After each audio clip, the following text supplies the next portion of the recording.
Our next stop on the Royal Tour, the city of Guayaquil. I have a very special reason to take you there. Guayaquil is not only Ecuador's largest city, it's also my hometown. Mine too. I asked the president to take me to the places that, when he was growing up, shaped his thinking and his politics. He took me to the spot that he said most profoundly impacted his life. Peter, this is a very special place for me.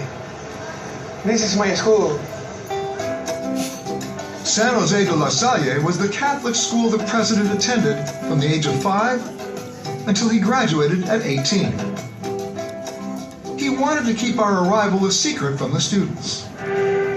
But when the school's most famous alumnus is also president of the country, leaks sometimes occur. And it was clear the word had already gotten out. The students had been instructed to act with restraint and decorum, as if it were just another Monday morning assembly. The flags were raised. And the president showed he still remembered every word to the school song.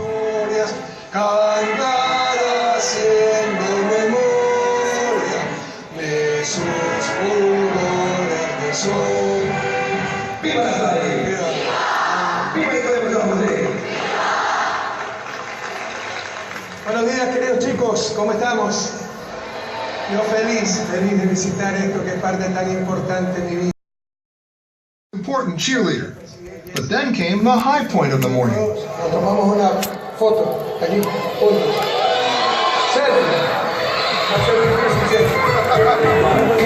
Some words are the same in any language.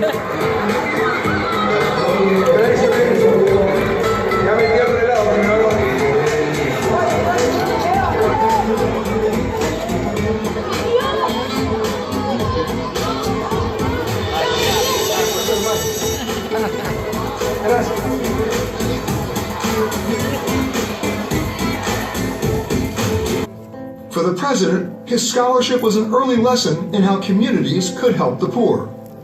The school also nurtured his faith. Today, he remains a devout Roman Catholic. It's beautiful. Every Sunday, I came here in order to have Mass. Exactly the same, exactly. Nothing changed. The same lights, the same colors, and so many memories. And confession. Confession. And yes, the president told me he did have some things to confess. We play hooking. You leave the school? To the market in order to eat ceviche, or to my house because I woke up too late. So I didn't have time to take breakfast. I returned to my house in order to take breakfast during the break. The doorman was a very good friend of mine also. He was my neighbor. So he stuck you out? Yes. The doorman's name was Ovidio. And 4 decades later, Ovidio still lives across the street from the school. Wow. In this neighborhood, nothing really changes, right? The same people live here now? Yes, in this building. This was my apartment, that window. So what did this neighborhood growing up here teach you about life? Well, this was a poor neighborhood, a very unsafe neighborhood. So I learned to defend myself, you know. My mom worked all the day, so we stayed alone. We didn't have even a car, TV, etc. We learned to be self-sufficient. We learned not to waste resources, to enjoy the few things that we had. Our next stop would be just an hour upriver from the port of Guayaquil. Here, alongside the country roads, grows one of the national treasures of Ecuador, cacao, the raw ingredient of chocolate. There's evidence to suggest that the cacao plant may have originated in Ecuador, and that beans have been harvested and consumed here for 5,000 years.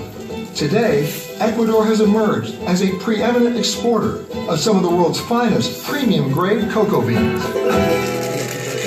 There's not a lot of agritourism in Ecuador yet, so the routes to the farms could be a bit of a rough ride. The president told me there's only one way to travel these roads, and he wants me to drive.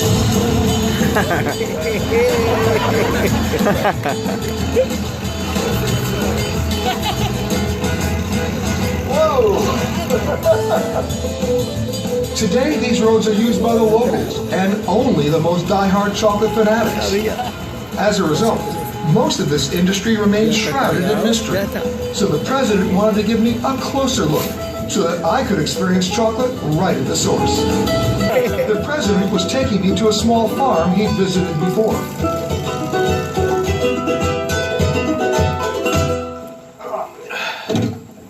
These are cocoa trees. The best cocoa in the world. Hey!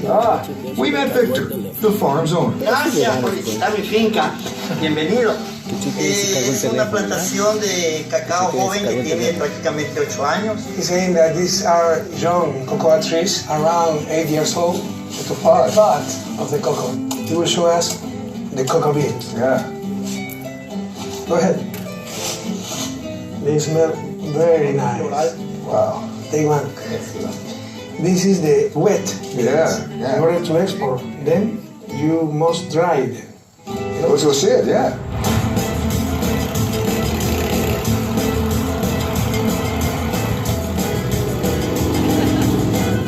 So where are you taking me? To a wonderful place. This is a cocoa warehouse. Jaime, Peter, Hey, Jaime, con mucho gusto. the best cocoa in the world. Smell that, Peter. Wow.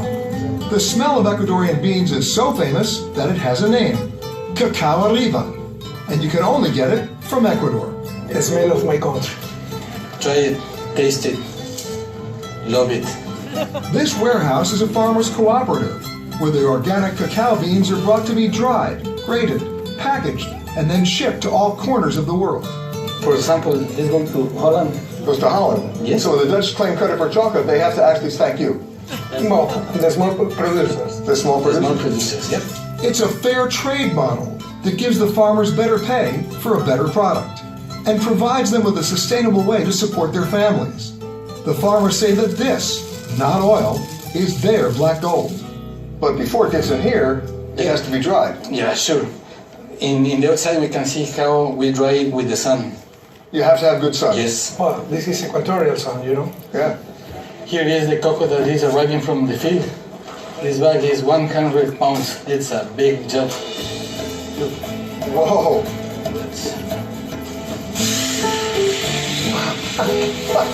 this is nasty. I think he's done that before. Yes. Wow. He's an artist. Yeah. Peter, try one. No, you're the president. Okay. You'll do it? Okay. Okay.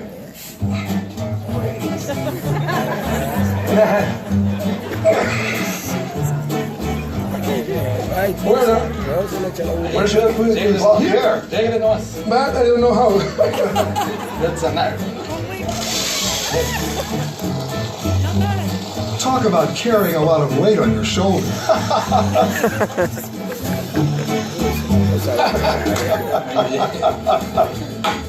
Thank you. Whoa. This we take home. Much appreciated. Nice to see you. Thank you. Peter, a day without chocolate is not a good day.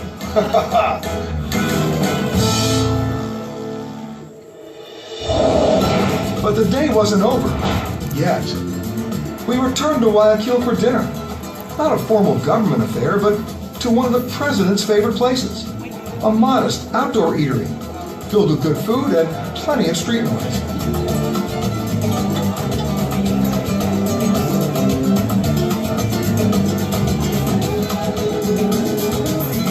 Now this is a typical Guayaquil restaurant. Well, yes, we have several kinds, but this is a very popular one.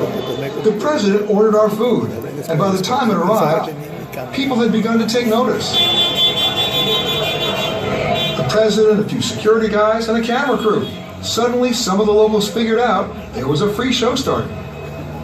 Eating outside, in the neighborhood, this is part of the culture. This is part of the scene here. Yes. Now, when you were in America, going to the university, is that where you learned your English?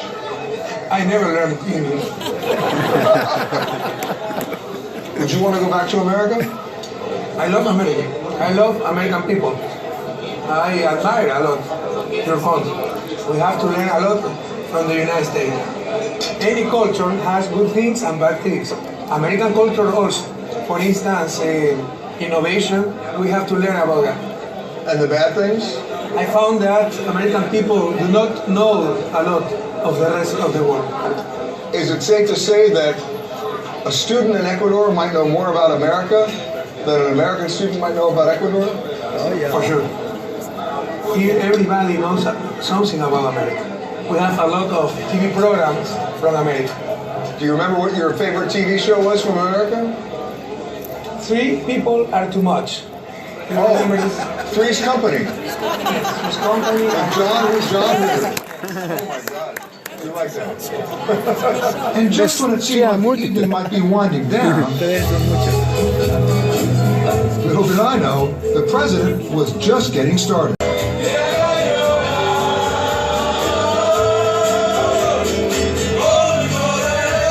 And while the president may only have been an amateur singer, he certainly knew how to hold an audience.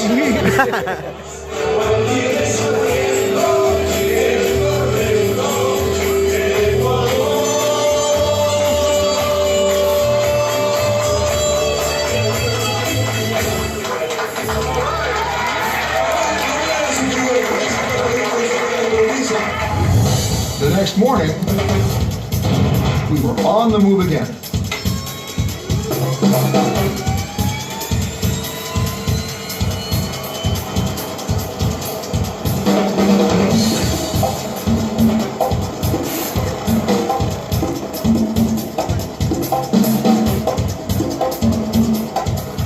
Today we are taking off from Guayaquil and flying along the Pacific coast to Puerto Lopez. Puerto Lopez, the president told me, is the #1 spot in Ecuador for whale watching. We touched down in Manta, a short drive from the port. Thanks, guys. The moment we landed, a group of locals immediately recognized their president.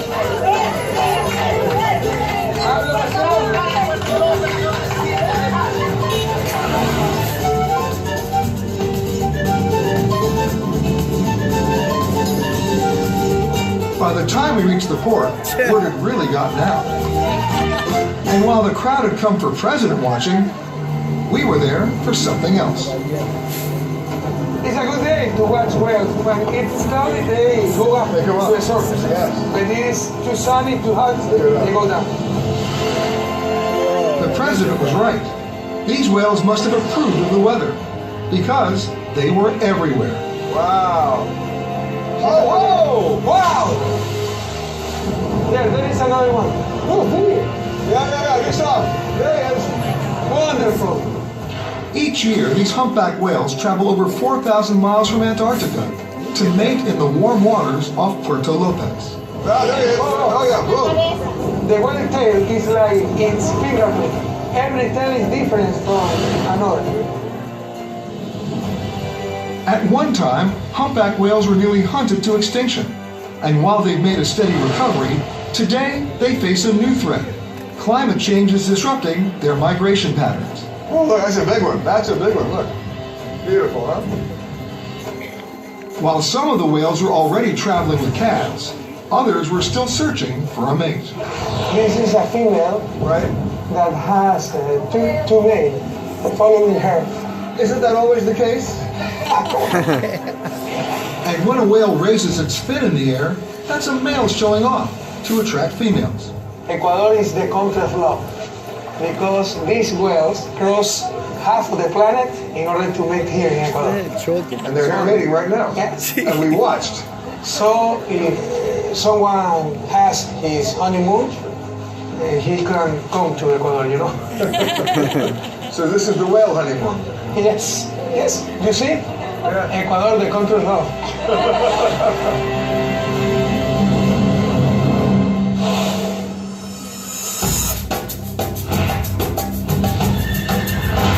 Our next flight would be our longest of the tour, a 700-mile journey west of Ecuador's mainland to the Galapagos Islands.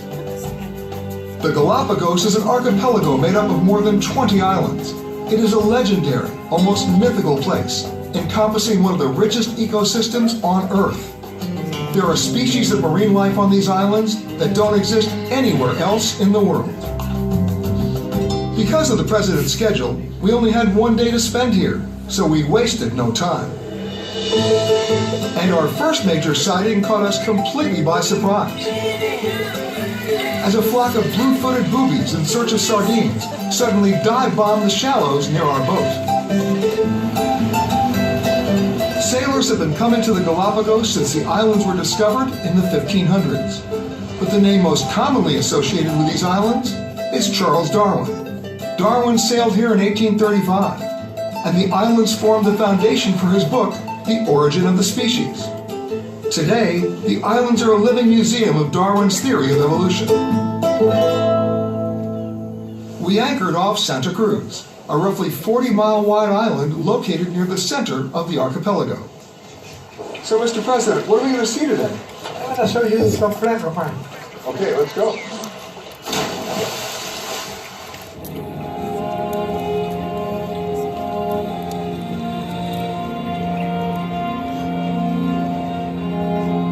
There's a reason why the Galapagos is one of the top spots in the world for snorkelers and scuba divers. This massive marine reserve offers visitors a thrilling underwater spectacle. And the marine life here is so familiar with humans that they will often swim alongside their visitors. Now that's fine as long as we're talking about sea lions and turtles and such, but then the president led me toward a shallow cove. And suddenly, everything grew eerily still. Out of the corner of my eye, I saw something flash. And that's when I saw it. Not only did the president remain calm, he motioned for me to move even closer. It turned out that these were just white-tipped reef sharks. They preferred to eat seafood and usually leave humans alone. But still, for me, this is a little too close for comfort, even with the president's underwater security detail hovering close by. But the president was loving it, and the sharks didn't seem to mind. So I couldn't help but wonder, professional courtesy? Wonderful. Amazing.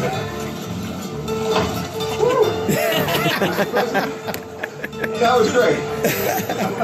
Now listen to me. Next time, when I'm looking at a shark, don't grab me. We left the island's coastal scrub behind and hiked up to the lush green highlands. We met up with our naturalist, Juan Salcedo. The two of them wanted me to see one of the island's most famous inhabitants. That guy over there? Yes. These are big. Yeah, 400 pounds is the average weight and size for a tortoise. So imagine being a sailor in the 1600s and coming to an archipelago looking for fresh meat and encountering such a delicacy. Full of fat, full of meat. These giant tortoises can live up to a full year without food or water. It's a survival trait that almost led to their extinction in the 19th century. Basically, you could store them upside down, and you could slaughter one when you needed a fresh meat meal. But one of the sailors who came here saw these animals differently. It was these tortoises that helped inspire Charles Darwin's theory of evolution. Darwin observed that tortoises on different islands had different characteristics. On this lush island, the tortoises ate low grass and had shorter necks than their cousins, who lived on scrub-brush islands and ate tall cactus. It's beautiful, you know. When they want to move, how fast can they move? About 2 kilometers per hour. But at this size... Boy, what are you laughing about? They move as fast as bureaucrats. I think they move faster, you know. Hey, guys. How are you doing? That's right. Hey, where's your morning? She knows that the president. This is Ecuador Touring. Yeah. You're gonna find this nowhere else. Unfortunately, the president said we only had time for one more stop. We headed to Seymour Island. It's one of the smallest islands in the Galapagos, but one that draws travelers and bird watchers from all over the world. We were welcomed by frigate birds and sea lions sunning themselves on the rocks. You can find Southlands in Galapagos. They are very friendly. Oh, look at this. Hey! Come to say hello. You have a new friend. He knows I am the president. It's one of the few places in the world where animals are not scared from humans because they are used to see people and also because of a long history of isolation. Hello. Oh, look at that. And they like to pose. Yes. They say timing is everything. And when we came across these two blue-footed boobies, we were clearly interrupting some serious business. It's a courtship of the blue-footed boobies, you know. They show the feet in order to be selected by the female. Whoever has the most beautiful feet. Yes. Blue suede shoes. The secret is to have blue shoes. Remember that. Okay. Wow. Should we be watching this? There's some privacy. He's proud of himself. He's boasting. Looks like somebody got selected. That's it. We left the small island to its romantic inhabitants. But the day was drawing to a close, and so was the royal tour. Mr. President, I want to thank you so much for giving me such an incredible tour of your country. Oh, come on, Peter. It was our pleasure. But you know, in watching you all week, I just discovered there's something missing, and I really can't end the show without asking you just one more favor. Of course. Selfie? Oh, come on. Tourists.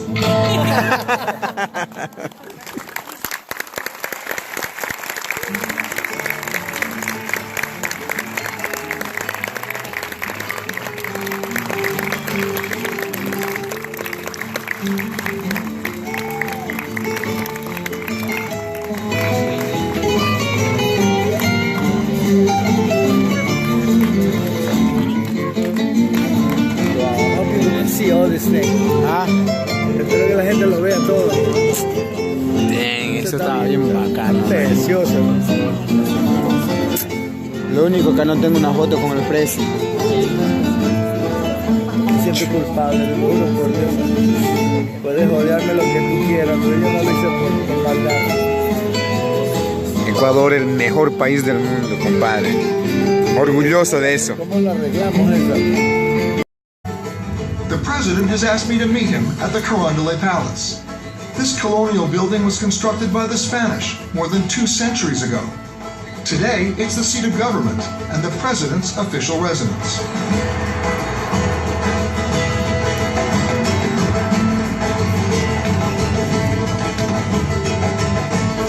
Welcome, Peter. Thank you. How are you? The president's head of protocol met me on the red carpet for the pomp and circumstance of a full official presidential greeting.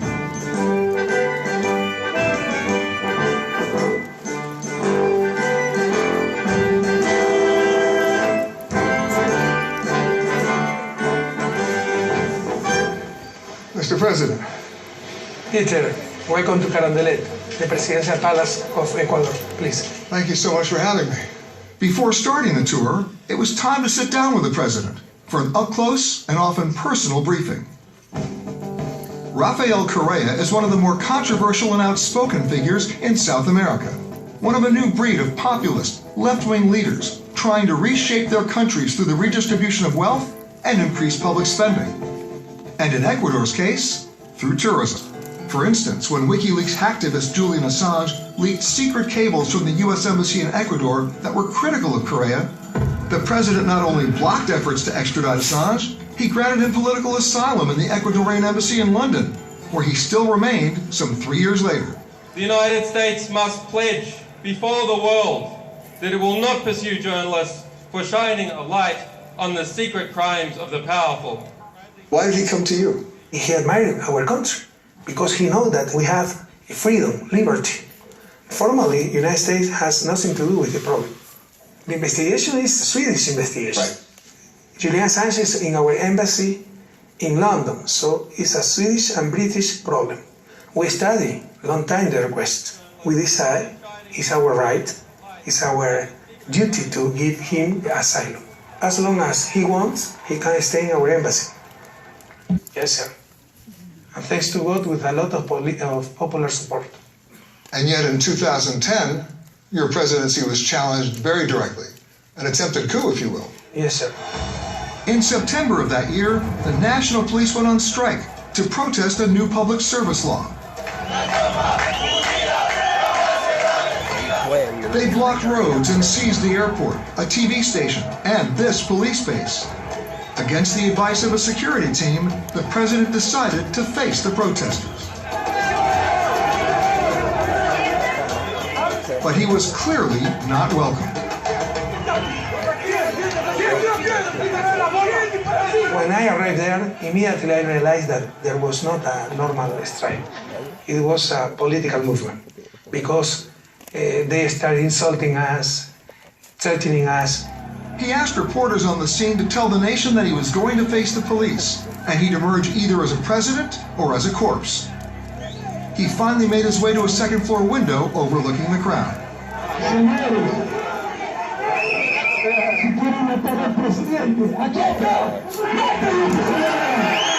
Finally, I told them, well, if you want to shoot me, to kill me, but don't harm your country. When he tried to leave, rioters fired tear gas at him. Knowing he'd just had surgery, they targeted his knee.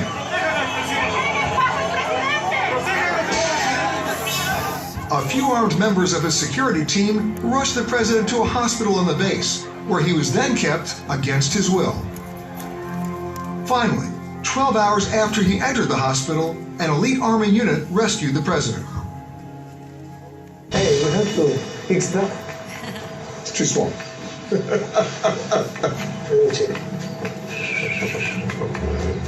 Are you okay like this? Hello. I'm good.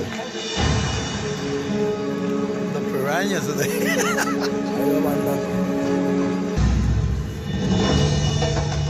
2 days into the royal tour, Cotopaxi roared back to life for the first time in 70 years. Authorities feared the eruption could melt the volcano's ice caps, sending torrential mud flows towards the 300,000 villagers who live near the volcano's base. The president declared a state of emergency and sent in police and the military to help evacuate the town. We had to make a sudden return trip to Quito so that the president could coordinate with his staff. With school back in session, the president decided to stop in on an English class. Nice to meet you guys.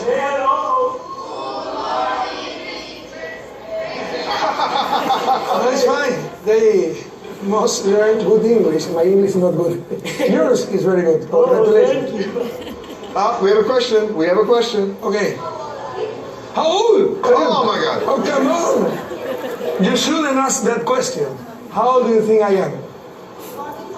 45, thank you very much. No, I am 52. I got a scholarship. For this reason, I could study here. I was very lucky because it's a very good school, but I didn't have money in order to pay it. Wow. Do you want to show it to me? Of course. Let's go. Yeah. So you lived here how long? Here in this apartment, Yeah. 20 years. Wow. And how much was the rent? $20. Wow. Yes. That's a deal. No, it's a very modest apartment. Gracias. She was my young lady. In 4 days, she will be 101 years old. Wow. Siento que está guapísimo. Entonces me he hecho un tuning porque se ve jovencita. Gracias. The grand dame of the apartment allowed the president to give us the royal tour of his childhood home. Me and my brother's bedroom. This is it. Yes. The bathroom. Bathroom? Very elementary bathroom. Yeah. And the kitchen. It's not anymore the kitchen. Oh, wow. Yeah. And they are reconstructing. But this is old. Oh, it's quite something, huh? A lot of memories. A lot of My memories. life. I know. My childhood.